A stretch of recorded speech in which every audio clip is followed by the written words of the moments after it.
Hi, and welcome to the Starry Trek Datasheet tutorial.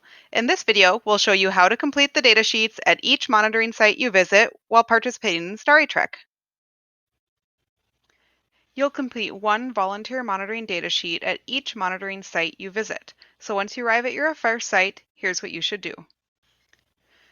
The top portion of your monitoring sheet should already be completed by your local coordinator, but just in case, make sure that it has your local training site, the date, the name of your local coordinator, and their phone number. The phone number is important in case you get lost or run into issues and need to contact your coordinator while you're out on your monitoring route.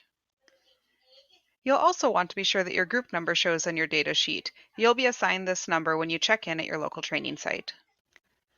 The first thing you'll do when you arrive at your site is make sure to enter the name of the lake or river that you're monitoring.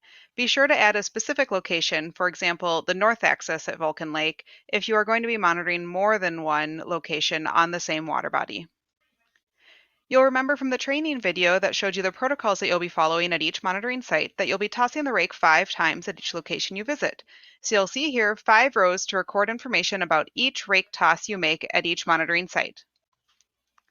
For each rake toss, you're going to record if you observed any potential aquatic invasive species, and if so, which species you think it is, the number of samples that you collected for your local coordinator to examine, and any additional notes you think might be helpful.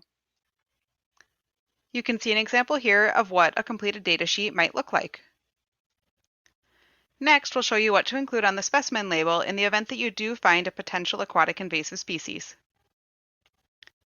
First, include the species that you think you found. This is your best guess. Don't worry about being right or wrong. Next, include specific information on where you found this specimen. So make sure you're including the lake, the county, and the specific site you're at where you found it. Be sure to include today's date, and then you'll include your contact information in case DNR would like to follow up with you. And that's it.